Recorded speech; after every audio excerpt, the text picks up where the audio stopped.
I never thought that it would come to this. No, I didn't. Hey, we've had enough.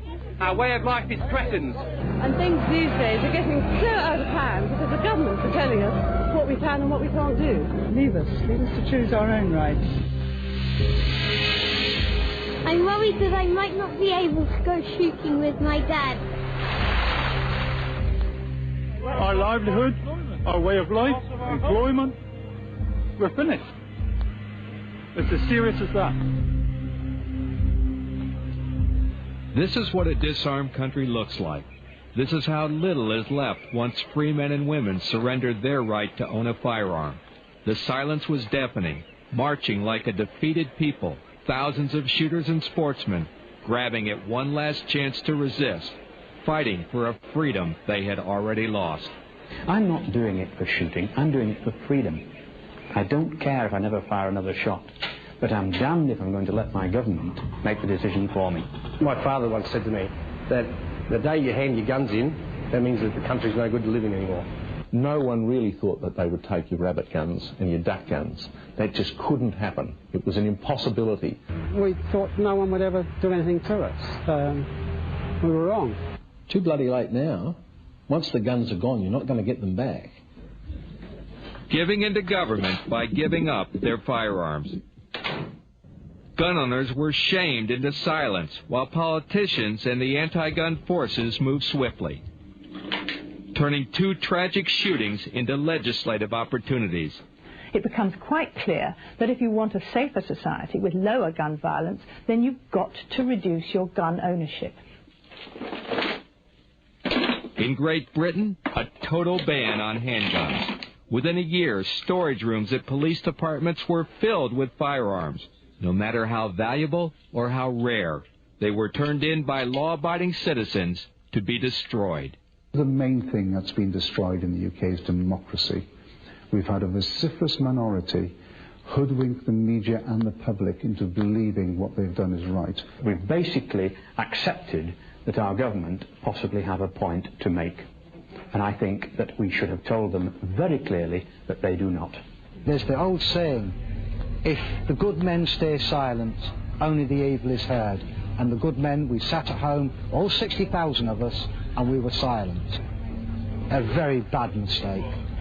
In Australia, it took just 2 weeks for an outright ban on all semi-automatic firearms and pump-action shotguns to become law. We're supposed to be in a democratic country here in Australia, but I'm starting to wonder about that now. How dare the government take away my gun? How dare they do that? Because I haven't done anything wrong. On May the 9th, I was allowed to own firearms. On May the 10th, I was a criminal if I didn't hand them in. And what did I do?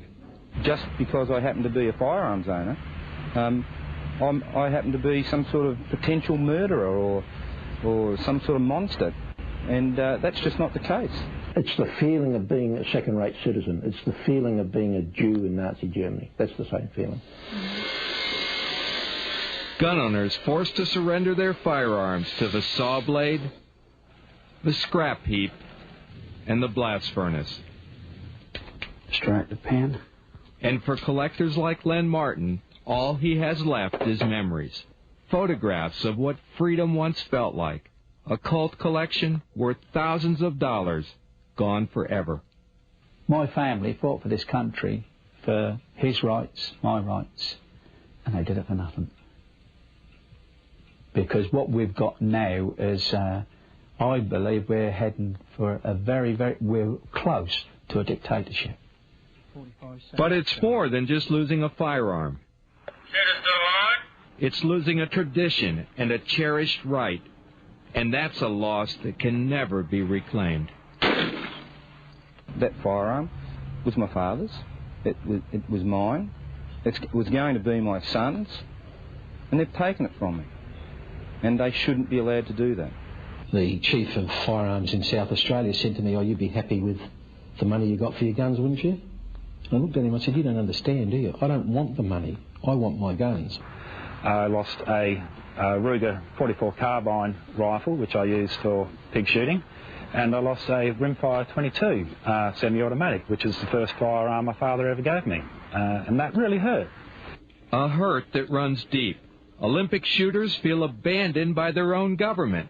Although they still compete beneath the flag of Great Britain, they've been forced to leave their homeland and practice in another country. We purportedly live in a free country, but I can't live in my own country and do my own sport, which is an Olympic sport. I have to go to another country, somewhere else in the world, and do it. So it flies in the face of British justice. It's, I think it's appalling. I'm horrified at my own country. But gunsmiths and gun shop owners haven't only been robbed of their sport and their rights, they've lost their livelihood altogether. One by one, they will have no choice but to close. It's a sad way to end 100 years of tradition, because one of the true icons of the sporting goods industry has been ruined by a government decision to just take away our firearms. They can just say from tomorrow you're only allowed to have one shotgun per person. Or if it suited them, no shotguns per person. And that's a hell of a loss, and we have lost that. Silence which has led to submission and, even worse, division within the ranks. Now, gun owners in Australia and Great Britain will be the first to admit they only have themselves to blame. That's a very sad indictment, and our biggest enemy has been ourselves and apathy. We did not stand up with pride at all. One of the biggest mistakes people can make is disunity. That will draw you down every time, and you can bet that the media and the politicians will try and exploit that lack of unity. And that's just what happened. Not only did gun owners submit to the political pressure and the non-stop media spin, they gave in to public pressure as well, turning in not just the guns that were banned, but all of their guns, and giving up on their rights altogether. We find a lot of people that have been happy gun owners in the past are now giving up their licences and their sport and selling their firearms off. I've lost interest in the whole thing because of the extra costs in keeping the guns and just the new regulations that have come in as well. It's all becoming too difficult. There's a lot less young people shooting now because it's just so difficult. A lot of older shooters are passing in the cards because they're sick of being treated very poorly by the government. So, I'm fairly worried that in a few years we won't be able to shoot at all. Sacrificing their rights for the politicians' false promise of a safer society. The thing that's really worrying is this gesture politics, the idea that you can ban one sort of gun or another and actually make the public safer. Of course, it's a nonsense. I understand that they are upset that they're losing their sport. I understand that. It is the price that has to be paid for living in a safer society. I don't think people believe that anyway, to be honest. Common sense dictates that no, they're not going to be any safer. The crime rate's not going to drop. The use of firearms by criminals will still be there, and they'll still obtain their firearms on the black market. And the black market is booming in Australia at the moment. I think the criminals are absolutely rejoicing at the fact that all legal guns are taken out of circulation. And if you don't believe it, just listen to what this street thug told us in London. There's a crock. It's making no difference whatsoever. I mean, the people in the street, they're going to get their guns anyway. No problem. Gun bans that won't make a difference, and gun owners struggling to stop the momentum against them. It's not a question of what next. We already know what's next. They're already screaming about more bans. It hasn't stopped. It could well be shotguns next, it could well be rifles next, it might be both. The end will be that they will probably ban all types of guns, all shotguns, which people enjoy, and then that'll be that. There'll be no sport of shooting whatsoever. Gun owners who set themselves up for defeat. Oh yes, I mean we sat at home waiting for the truth to be told. The truth is never told. They not only lost their will to fight, but were willing to surrender what they know is rightfully theirs. It's a lesson learned the hard way, and their message to gun owners in America is simple. It will happen to you if you let it. You cannot sit back in your small hometown believing that the Browning A5 in the cupboard will be there forever. Once registration comes in and takes place, the police will know where it is, and within 5, 10, 15 years, or when it's politically correct, they will come and get it. Don't let the American legislators put the short end of the wedge in, because once they find a way of doing it, and once it's successful, then they will do it time and time again. Stay strong. don't budge 1 inch.